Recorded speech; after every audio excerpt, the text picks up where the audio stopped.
Hello everyone. आज हमें जो बात करनी है वो करनी है कॉन्सेप्ट ऑफ सेग्रीगेशन की। लास्ट वीडियो में हमने बात करी थी homozygous heterozygous condition, genotype, phenotype, dominant और रिसेसिव की बात करी थी। ठीक है, ये सभी चीजें हो चुकी थी, इनके बारे में हमने देख लिया था। आज जो नेक्स्ट वन है that is concept of segregation कि जो लॉ ऑफ पेयर्ड फैक्टर था, जिसके अकॉर्डिंग ये था कि हर एक ट्रेट के लिए दो फैक्टर रिस्पॉन्सिबल है, लेकिन तब मियोसिस होती है, तब गैमेट बनते हैं तो वो एक दूसरे से अलग अलग हो जाते हैं। That is the law of segregation बोला जाता है। लॉ ऑफ सेग्रीगेशन को समझने के लिए सबसे जरूरी चीज है मियोसिस का या फिर सेल डिवीजन का समझना। एक बार मैं आपको बेसिक थोड़ा सा आइडिया देता हूँ कि जो जीन है वो कैसे सेपरेट आउट होते हैं। बाकी आपने 11th सेल डिवीजन और सेल साइकिल वाले चैप्टर में वो चीज पढ़ी होगी। जैसे मान लो मैं बोलता हूँ कि कैपिटल टी है, किसके लिए? टोलनेस के लिए। तो मैं बोलूँ कि यहाँ पे जो ये है क्रोमोसोम, उसके सेम लोकस के ऊपर जो भी जीन है वो चीज क्या कहलाती है? अलील कहलाती है। एक क्रोमोसोम है, ठीक है। ये मान लो क्रोमोसोम है किसके लिए? टोलनेस के लिए। सेम इसी तरीके से स्मॉल टी ये किसके लिए? डॉर्फनेस के लिए। तो वहां पर हम क्या कर सकते हैं?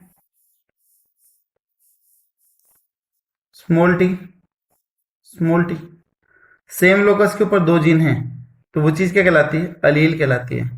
To gene present on the same locus या loci is known as the allele. ठीक है, ये किसके लिए रेस्पॉन्सिबल है? फॉर द ड्वार्फनेस के लिए रेस्पॉन्सिबल है। ठीक है, अब ये सेल किस में जाएगी? मियोसिस फर्स्ट में जाएगी, उसके बाद में किस में जाएगी? मियोसिस सेकंड में जाएगी। ठीक है, तो मियोसिस सेकंड में जाएगी तो एक दूसरे से अलग अलग हो जाती है। कैसे अलग अलग होती है? देखो, जैसे हम बात कर लेते हैं कि मान लो ऐसे दो क्रोमोसोम है,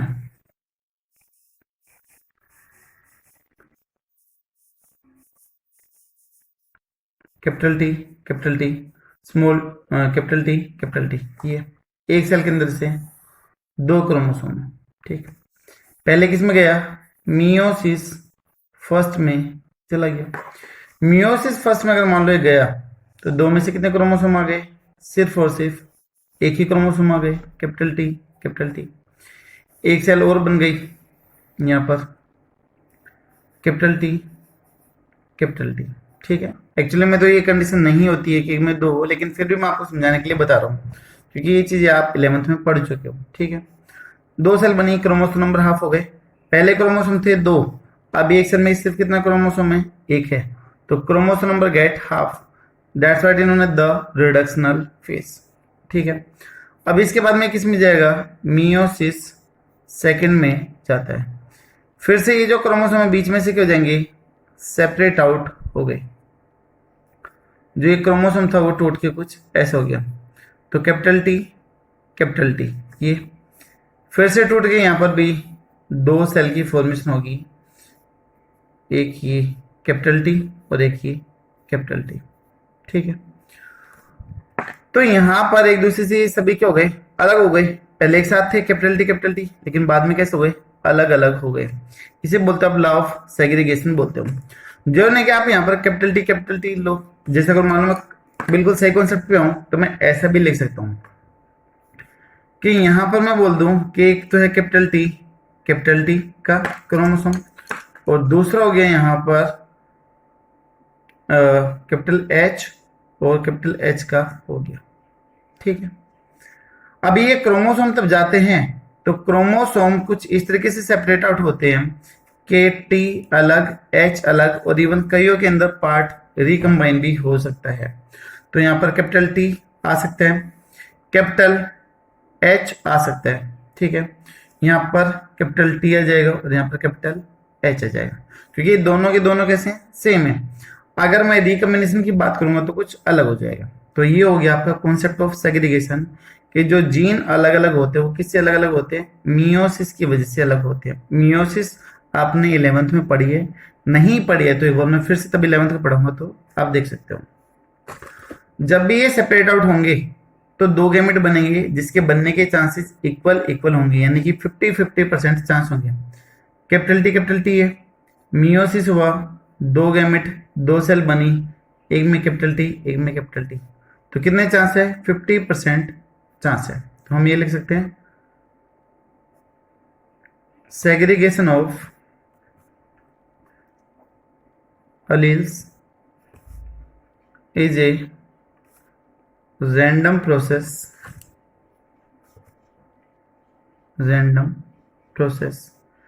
and so there is a 50% chance of a gamete containing their allele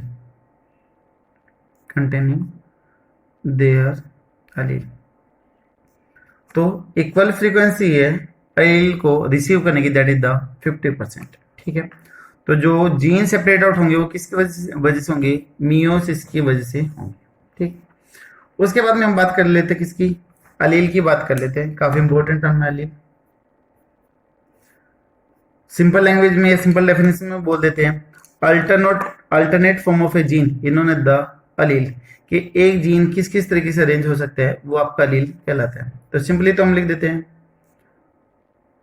alternate form of a gene is known as the अलील।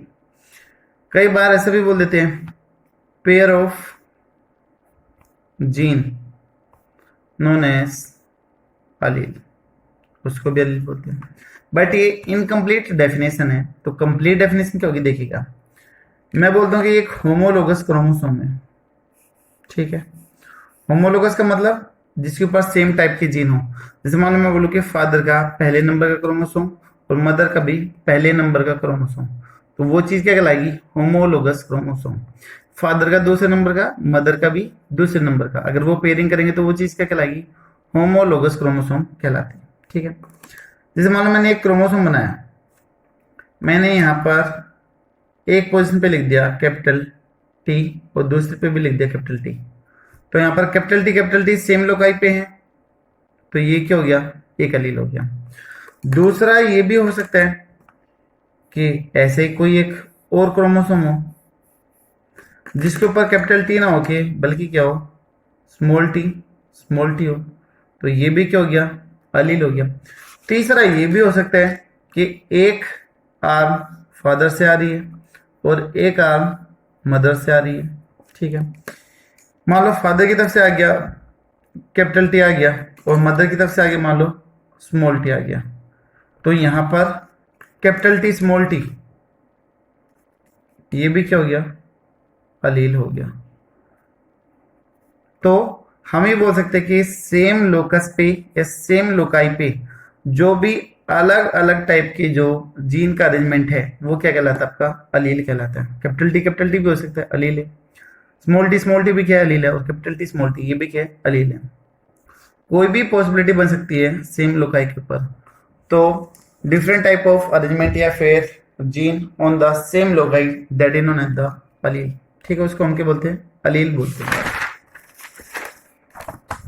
और जो एलील टर्म है वो किसका दूसरा नाम है, एलीलोमॉर्फ का, जो हमने लास्ट क्लास में बात करी थी। और जो एलील टर्म है वो किसने दी थी, गिवन बाय द बेटसन। ठीक है, वो भी हमने लास्ट वीडियो में देख लिया था। उसके बाद में बात आती है जीनोम। नेक्स्ट टर्म है दैट इज जीनोम। जीनोम क्या होते हैं, total number of gene present in a haploid cell is known as the genome. ध्यान से देखिएगा, total number of genes present in a haploid cell। एक हैप्लॉइड सेल में कितने जीन हैं वो सारे के सारे एक साथ में क्या कहलाएंगे, जीनोम कहलाएंगे। जैसे मान लो हमारे केस में, ह्यूमन के केस में हैप्लॉइड सेल कौन सी है, स्पर्म है।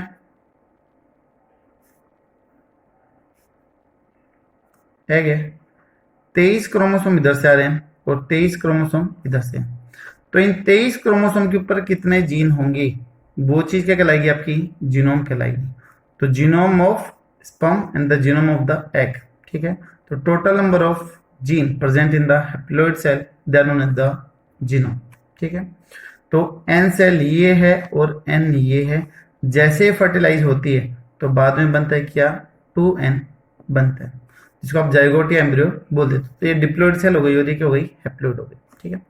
Next one is the gene pool. Next one is the gene pool. Gene pool क्या है कि total number of gene present in a population is known as the gene pool.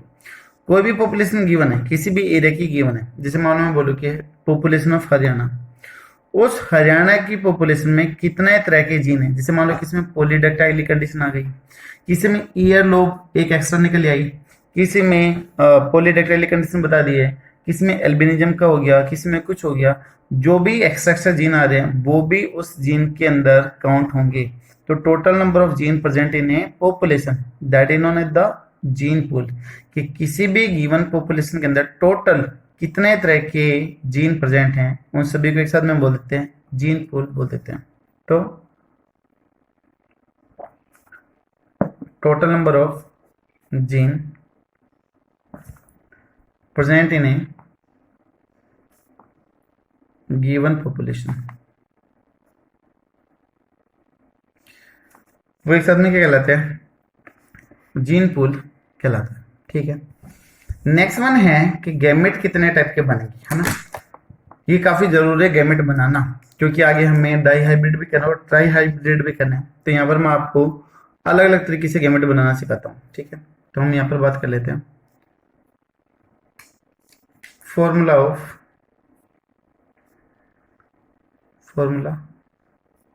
Of gametes formation. Formula of gamete formation, कि किसी भी चीज से कितने gamete बनेंगे वो फॉर्मूला हमें निकालना। जैसे मान लो मैं बोलूँ कि कैपिटल टी स्मॉल टी से कितने गैमेट बनेंगे, तो आपका आंसर आएगा 2। एक बनेगा कैपिटल टी और एक क्या बन जाएगा, स्मॉल टी, तो हो गए 2। मैं बोलूँगी जी कैपिटल टी से कितना बनेगा, तो आपका आंसर आ जाएगा जी 1।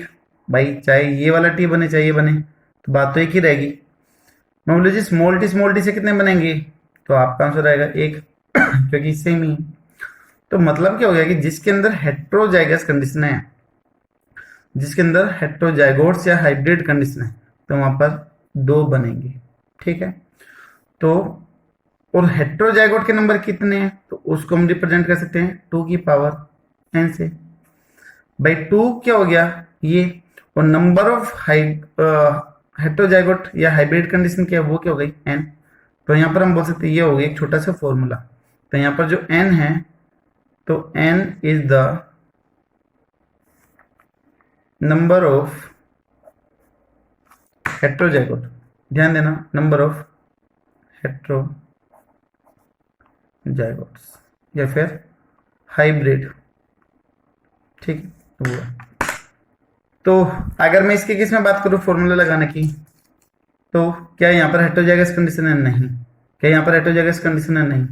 यहाँ पर हेट्रोजाइगस कंडीशन है, तो क्या कर दो 2 की पावर 1 कर दो, तो कितना आएगा 2, और 2 ही गैमेट हमारे बन चुके हैं। क्लियर होगा कि जो नंबर ऑफ गैमेट फॉर्मेशन है उसके लिए फॉर्मूला होगा 2 की पावर n, और n के नंबर ऑफ द हेट्रोजाइगोट या हाइब्रिड कंडीशन। देखिए अभी मान लो अभी डाई हाइब्रिड के ऊपर लेके चलता हूँ आपको, जो आपके आगे काफी कम आएगा। मैं बोलूँ कैपिटल R कैपिटल वाई से कितने तरह के गैमेट बनेंगे। क्या कोई हेट्रोजाइगोट है, नहीं। Capital R same homozygous, capital Y एक है होमोजाइगस है, तो सारे के सारे होमोजाइगस हैं। तो कितने तरह के गैमेट बनेगा, एक ही। तो कौन सा बनेगा, कैपिटल आर कैपिटल वाई बनेगा। क्या और कोई पॉसिबिलिटी है, आप गलती से भी ये मत बोलना कि जी आर बन जाएगा 1, वाई बन जाएगा 2, बिल्कुल गलत होगा। ऐसा कभी भी गैमेट नहीं बन सकते। जब भी गैमेट बनेंगे तो हर एक क्रोमोसोम उसके अंदर इन्वॉल्व होना चाहिए, आर का भी हो, वाई का भी हो, जितने भी डिफरेंट टाइप्स है वो सारे के सारे इसके अंदर प्रेजेंट होने चाहिए। आप अकेले एक जैसे गेमेट से नहीं बना सकते, ठीक है। दूसरा मान लो एग्जाम्पल है मेरा कि capital R small R capital Y capital Y, पहला था ये फर्स्ट एग्जाम्पल। दूसरा ये, इससे कितने तरह के गैमेट बना सकते हो जी। हेटेरोजाइगस दिखाई दे रहा है, कितना है, एक। वाई वाई होमोजाइगस है, तो 2 की पावर क्या कर दूं, 1 कर दूं, तो आंसर क्या आएगा, कितने तरह के गैमेट बनेंगे, 2। अब 2 तरह के गैमेट कौन से बन रहे हैं वो देखेगा। कैपिटल आर के साथ में कैपिटल वाई जा सकता है, एक। दूसरा स्मॉल आर के साथ में भी कैपिटल वाई जा सकता है, 2। तो कितने तरह के गैमेट बने, 2 टाइप के गैमेट बन गए। तो इसलिए यहाँ पर 2 की पावर n करते क्या आ गया, हमारा आंसर 2 आ गया, ठीक है। अभी इसी तरीके से देखो, ये जरूरी है, ये आपको डाई हाइब्रिड क्रॉस में बहुत काम में आएगा। जिसको ये समझ में आ गया गैमेट बनाना, वो उधर बड़ी इजीली से कर लेगा, ठीक है। Capital R small R capital Y small Y, ऐसे। अभी जी कितने गैमेट बनेंगे बताओ। हेटेरोजाइगस कंडीशन 1, हेटेरोजाइगस कंडीशन 2, तो हमारा फॉर्मूला क्या बन गया, दैट इज 2 की पावर n। और यहाँ पर n की वैल्यू कितनी है, 2 है ना भाई, 1 और 2, तो 2 की पावर 2। तो गैमेट कितने बनेंगे, 4 टाइप्स ऑफ गैमेट बनेंगे, 4 तरह के गैमेट्स बन सकते हैं। अब कौन कौन से बनेंगे वो देखिएगा। कैपिटल आर के साथ में कैपिटल वाई जा सकते हैं, कैपिटल आर के साथ में कैपिटल वाई जा सकते हैं। दूसरा कैपिटल आर के साथ में स्मॉल वाई भी जा सकता है, 2 गैमेट। भाई कैपिटल आर की पॉसिबिलिटी खत्म हुई, अभी किसका नंबर आता है, स्मॉल आर का। स्मॉल आर के साथ में कैपिटल वाई जा सकता है, तो स्मॉल आर कैपिटल वाई 3। और लास्ट में स्मॉल आर के साथ में स्मॉल वाई भी जा सकता है, तो कितने, 4। और चारों के चारों एक दूसरे से क्या है, अलग अलग है। तो नंबर ऑफ गैमेट कितने हो गए, 4 टाइप्स हो गए। क्लियर हुआ। ये आपके डाई हाइब्रिड क्रॉस में बहुत बहुत बहुत जरूरी है, बार बार ये चीज काम में आएगी। अगर नहीं आए तो देख लेना। हमारे पास में था capital R small R capital Y small Y, मैंने पूछा कि कितने टाइप के गैमेट बनेंगे और कौन कौन से बनेंगे, तो आपने ये तो बता देगा जी 4 टाइप बनेंगे, फॉर्मूला के सामने था। बनेगा कौन कौन सा वो चीज देखो। बनेगा कैपिटल आर के साथ में कैपिटल वाई जा सकता है, पहली पॉसिबिलिटी। कैपिटल आर के साथ में स्मॉल वाई जा सकता है, दूसरी पॉसिबिलिटी। कैपिटल आर के चांसेस खत्म हुए, अभी स्मॉल आर के साथ में कैपिटल वाई जा सकता है, तीसरी पॉसिबिलिटी। चौथी स्मॉल आर के साथ में स्मॉल वाई जा सकता है, चौथी पॉसिबिलिटी। तो कितने गैमेट बन गए, 4 गैमेट बन गए इधर, ठीक है। तो ये हो गया आपका डायहाइब्रिड का। देखो इसको बोलते बच्चों फोर्क लाइन मेथड, इसको बोलते हैं, जिसमें द फोर्क लाइन मेथड। कांटे की तरह ये दिखाई देते, एक दूसरे से हम लाइन मैच करते हुए जाते हैं। लेकिन फोर्क लाइन मेथड में मिस्टेक, गलती होने के चांसेस बहुत ज्यादा हाई है, ठीक है, बहुत ज्यादा। भाई आपको लाइन समझ में नहीं आएगी कि कौन किससे क्या क्रॉस कर रहे, तो आप गलत कर दोगे। तो इसलिए यहाँ पर एक नया कॉन्सेप्ट अप्लाई किया गया, दैट इन्होंने the Puneet square box method जिसको हम बोलते हैं, उससे भी हम गैमेट बना सकते हैं, ठीक है। तो वो जो दूसरा मेथड था that is Puneet square box method, ठीक है। कैसे बना सकते हैं भाई,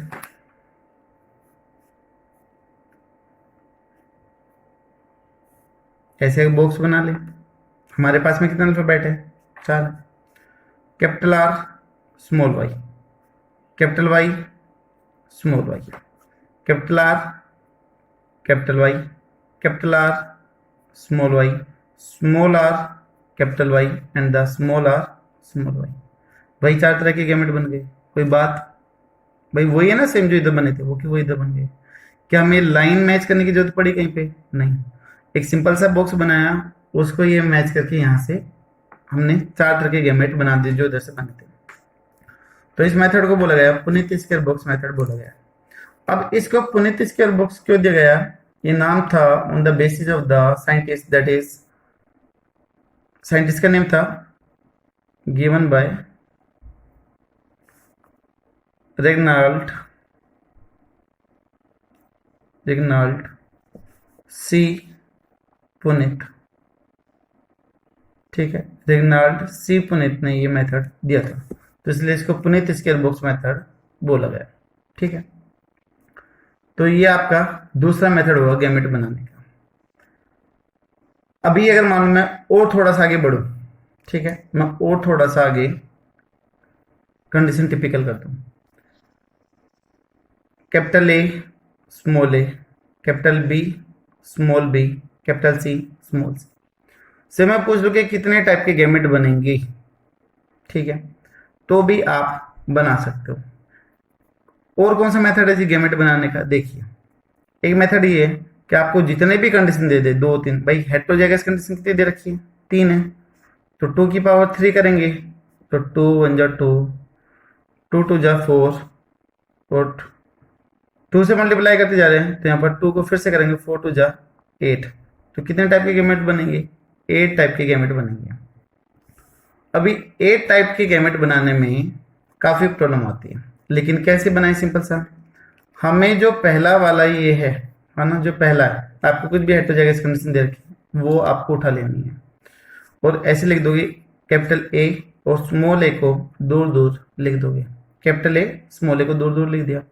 अब आगे जो भी आपको हेटेरोजाइगस कंडीशन दे रखी है वो इसके साथ में ऐसे दोनों को लिख दोगे, कैपिटल बी स्मॉल बी, इधर लिख दिया। भाई कैपिटल बी स्मॉल बी तो स्मॉल ए के साथ भी जुड़ सकता है, तो हमने इसके साथ भी ऐसे लिख दिया।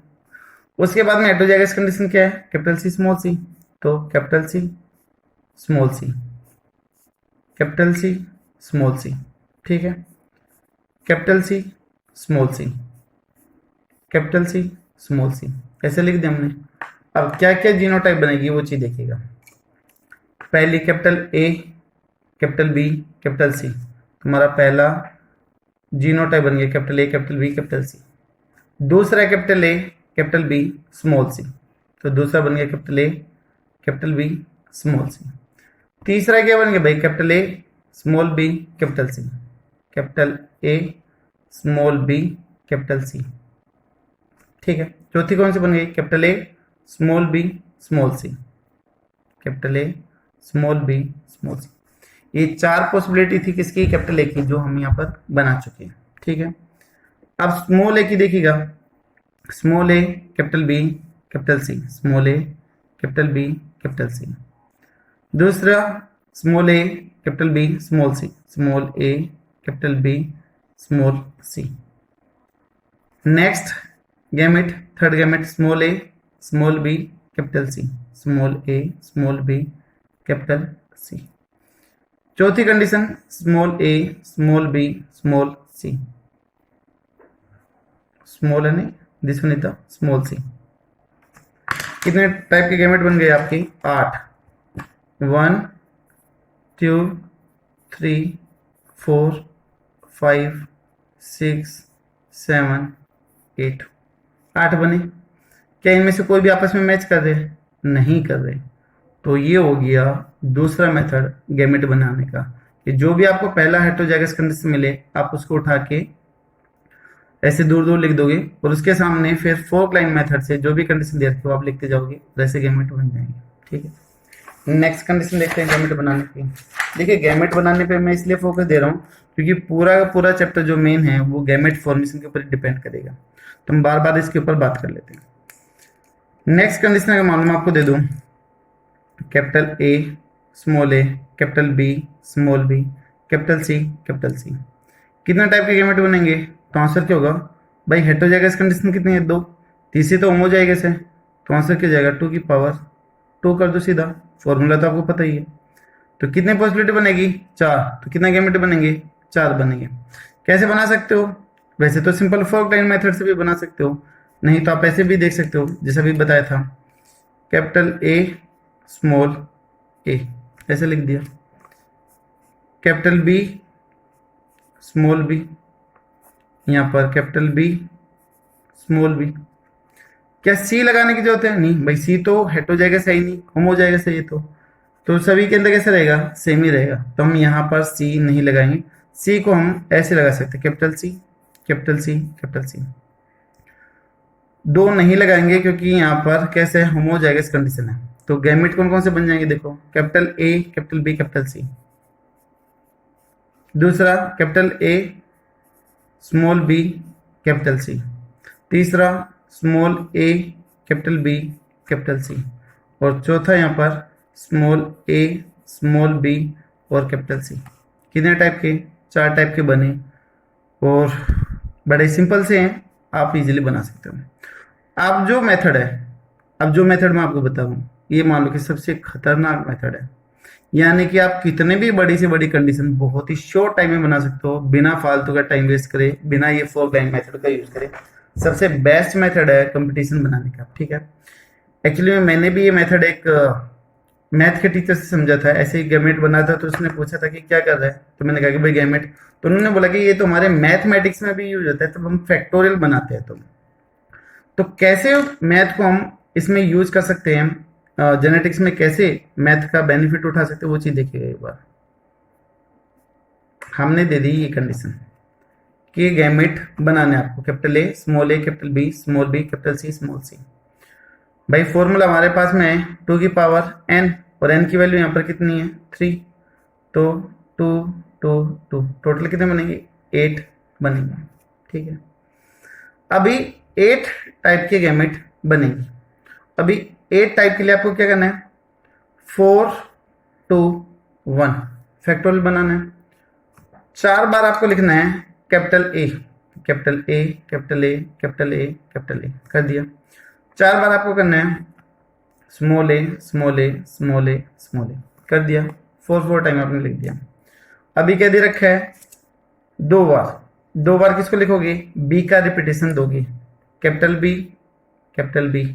उसके बाद में स्मॉल का रिपीटेशन 2 बार, small B, small B, capital B, capital B, small B, small B, ठीक है। उसके बाद में अभी एक का रिपीटेशन यहाँ पे, capital C, small C, capital C, small C, capital C, small C, capital C, small सी। क्लियर होगा? कितने बन गए, 8 बन गए। 1 2 3 4 5 6 7 और 8 ये गैमेट आपके बन गए। यानी कि ट्राई हाइब्रिड क्रॉस तब आप पढ़ोगे, स्किन कंडीशन तब आप पढ़ोगे, तो इस क्रॉस का आप यूज करोगे। अगर हम ऐसे गैमेट बनाते तो 8 में बहुत ज़्यादा टाइम यूज हो जाता, बट हमने यहाँ पर फटाफट एकदम एक्यूरेसी के साथ में, मेरे हिसाब से शायद 1 मिनट का टाइम भी नहीं लगा होगा, वो भी समझाने के हिसाब से मैंने 1 मिनट लगा दिया। अदरवाइज कुछ ही सेकंड के अंदर ये गैमेट बन जाते हैं, ठीक है। तो this one is the factorial method. Math का हमने थोड़ा सा यूज कर दिया जेनेटिक्स में, तो एक अच्छी चीज निकल के आती है हमारे पास में कि हम गैमेट कैसे बना सकते हैं। कंपटीशन एग्जाम में गैमेट बनाना बहुत बार पूछ लिया जाता है कि गैमेट कैसे बनते हैं, कितने गैमेट बनेंगे, ठीक है, वो आपको दे देते हैं। तो ये हो गया। इसी तरीके से मान लो अगर आपको ऐसी कंडीशन का पूछ लिया जाए, भाई capital A, small A, capital B, small B, capital C, small C और कैपिटल डी, स्मॉल डी, और पूछे कि जी इसका गैमेट बना के दिखाओ, तो मैं आपको मान जाऊं, ऐसा बोल देते कई बार। तो कोई बड़ी बात नहीं है, हमें क्या करना है, 2 की पावर n की वैल्यू इधर कितनी है 4, तो कितना आ जाएगा 8 आ गया था। 8 को अगर हम 2 से कर देंगे तो कितना आ जाएगा 16। यानी कि कितने गैमेट बनेंगे 16 बनेंगे। 16 का फैक्टोरियल कर दे तो हाफ करके करना है, 16 का हाफ 8 4 2 1। 8 बार क्या लिखोगे, कैपिटल ए लिखोगे, और 8 ही बार क्या लिखोगे, स्मॉल ए। फिर 4 बार लिखोगे कैपिटल बी, 4 बार क्या लिखोगे, स्मॉल बी। फिर 2 बार क्या लिखोगे, कैपिटल सी, 2 बार क्या लिखोगे, स्मॉल सी। 1 बार कैपिटल डी और 1 बार आ जाए आपका स्मॉल डी। तो टोटल कितने बन जाएंगे 16 बन जाएंगे। तो ये था आपका गैमेट बनाने का तरीका कि आप किस किस तरीके से बड़ी कंडीशन के भी गैमेट बना सकते हो। कंपटीशन एग्जाम में, नीट एग्जाम में टाइम सेविंग मेथड आप किसी भी तरीके की गैमेट बना सकते हो, ठीक है।